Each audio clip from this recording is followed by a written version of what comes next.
Jóvenes todos, ¿cómo están? Yo soy Omar, ya estoy de vuelta en la Ciudad de México. Hoy es 28 de agosto de 2022 y este es mi análisis semanal principal para los próximos días. Como siempre, como desde hace 12 años y algo más, te voy a explicar absolutamente todo lo que estoy observando y junto a esto, también como siempre, te mostraré mi plan de trading para los próximos días. Para no ir más lejos, la semana pasada mi plan generó 5 alternativas de trading, de las cuales 4 fueron ganadoras. Ampliamente ganadoras con un potencial muy jugosito, y esto a pesar de la acción del precio predeciblemente errática que tuvimos, consistente, claro, con el final del verano. Vamos a comenzar con los Estados Unidos, con el dólar americano y con el sentimiento hacia el riesgo. Recordarás que la semana pasada te explicaba que estábamos atravesando por una corrección en el sentimiento general. ¿Te acuerdas, va? Bueno, pues esa corrección está continuando y hasta pareciera que ya no solamente es una corrección, sino que las cosas se están poniendo un poquito más serias.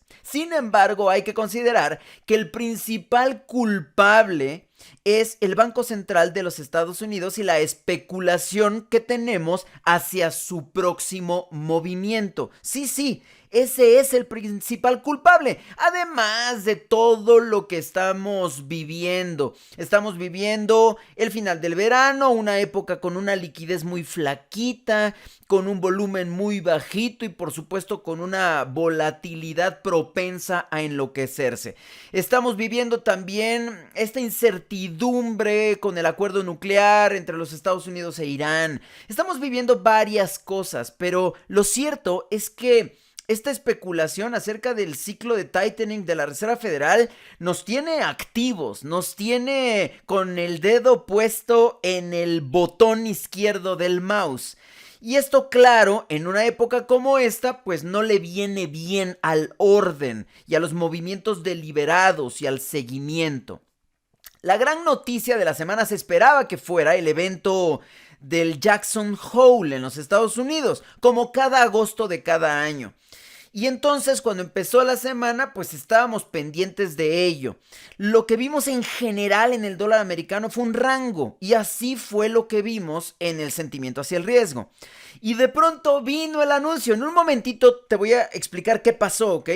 Vino el anuncio de Powell en Jackson Hole y entonces el mercado como que se quedó en un espacio de stand-by, como que no supo qué hacer, y entonces se volcó por completo a favor del dólar americano, haciendo que los termómetros, los indicadores que tenemos de sentimiento nos dieran una muestra mayor de esta ola de aversión dentro de un escenario primordialmente de apetito. A ver, vamos entonces por partes. Para cerrar lo del sentimiento, ¿significa que ya cambiamos? Yo digo que no. De hecho, la expectativa para las próximas semanas, meses y para 2023 es que sea un escenario primordialmente de apetito, obviamente con correcciones. Ya sabes que nada va en línea recta. Vamos a tener correcciones y algunas van a ser profundas, pero me parece que el apetito tiene pretextos fundamentales suficientes para comenzar a reinar el escenario general. Ahora bien, ¿qué onda con los Estados Unidos? La semana pasada te lo dije con estas palabras. Pasó muy poquito, pero ese poquito es suficiente para que el mercado se ponga loco. ¿Qué pasó esta semana? Pasaron dos cosas. La primera, las declaraciones de los miembros de la Reserva Federal de los Estados Unidos, que traen su guión escrito en la mente y en el papel y en el micrófono. No dejan de decir lo mismo. Al menos todos los que se paran enfrente de un micrófono traen el mismo script. Que todavía es muy pronto para cantar victoria frente a la inflación. Que todavía es muy pronto para decir que el ciclo de tightening de la Reserva Federal ya se está agotando. Que los 75 puntos base para la próxima reunión todavía están sobre la mesa.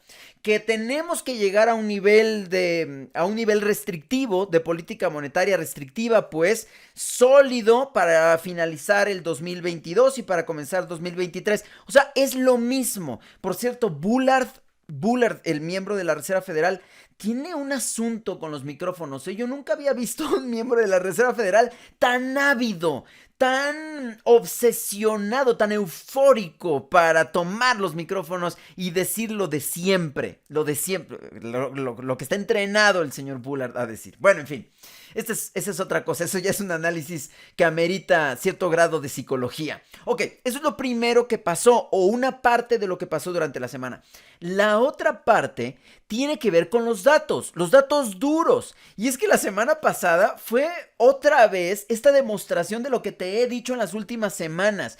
Cuando un trader juzga un anuncio económico como bueno o malo por el colorcito que le pone su maldito calendario económico, está completamente errado. Ese es solamente la punta del iceberg, la punta de la punta de la cima, de la parte más alta del iceberg. O sea, es complicado, pero en estos casos es muy importante que lo entiendas. La mayoría de los datos económicos en los Estados Unidos están marcando niveles decepcionantes.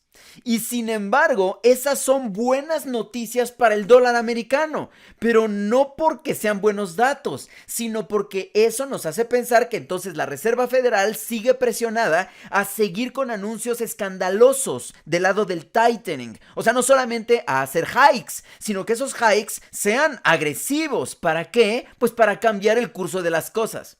Vamos a ponerle letras y puntos a las IES y alguna que otra tilde para que quede claro. La semana pasada los PMIs pésimos, el dato inmobiliario de las nuevas casas, new home sales, las ventas de nuevas casas, discúlpame, me atolondré. Fue patético, es el peor que hemos visto desde 2016, o sea, pandemia ya, o sea, ya no tiene nada que ver, estamos hablando de años antes de este episodio funesto en la economía norteamericana y mundial, por supuesto. El único que se salvó fue el dato de crecimiento, que no fue tan malo, sí salió con números rojos, o sea, con signo negativo, para que no se me vayan a confundir, fue un número verde en el calendario, pero es un número rojo en términos de si sale por arriba de 0 o por debajo de 0, ¿ok? Aunque cumplió la expectativa, fue negativo, pues. Y luego salió el PCE del final de la semana, que se quedó ligeramente corto. Y entonces, ¿cuál es el diagnóstico? El diagnóstico del mercado es, a ver, la Reserva Federal insiste en que hay que ser agresivos. Y los datos avalan que hay que ser agresivos. Pero espérense. Falta Powell. Claro, Jackson Hole empezó el jueves. Normalmente la Reserva Federal, como yo te lo había explicado en la semana anterior, normalmente en Jackson Hole hacen anuncios así explosivos, pues hay que esperar a Powell, ¿no? ¿Qué crees que hizo Powell? Un speech de 8 minutos. O sea, discúlpame, pero yo creo que su esposa debe estar un poco... Ah, no, perdón, no estamos hablando de eso. Ay, perdón, me fui a otro lado. Lo que pasa es que estábamos esperando con ansias a Powell y la verdad es que fue muy poquito. Fueron 8 minutos y por cierto el speech lo puedes leer, está publicado en la página de la Reserva Federal. La línea que me parece resume todo lo que dijo Powell es que la próxima reunión de septiembre de la Reserva Federal va a tener que estar atado 100% a los datos. A los datos que se acumulen, porque después de todo, pues falta casi un mes. Faltan 3 semanas. Entonces, pues claro, Powell aplicó la salomónica. O sea, aplicó no sé, vamos a ver los datos. Buenas tardes, con permiso, que les vaya bien. No, además dijo que estaban atacando el asunto con mucha fiereza o sea, fue un anuncio más bien optimista, ¿no? De que las cosas van a salir bien. Y entonces el mercado, insisto, estaba esperando a Powell no dijo nada. Y entonces tenemos a la Reserva Federal presionando, tenemos a los datos presionando. Compremos dólares americanos, que continúe la aversión genérica, apetito hacia el dólar americano. La bolsa se desplomó, obviamente, pues por la expectativa de más hikes. ¿Te acuerdas de la paradoja, verdad? Te la expliqué la semana pasada. Eso lo tienes que tener en la cabeza, sobre todo si operas instrumentos bursátiles. La próxima semana es semana de non-farm payroll. Lo más importante es que, ¿cómo crees que cerraron los Fed Fund Futures? 61% a favor del hike por 75 puntos base. Ya estamos arriba del 50%. Otra vez se revive el apetito hacia el dólar americano por esta especulación. Tenemos tenemos además antes los PMIs de ISM. Hasta aquí el dólar americano. Bueno, regreso con el análisis técnico, ¿vale?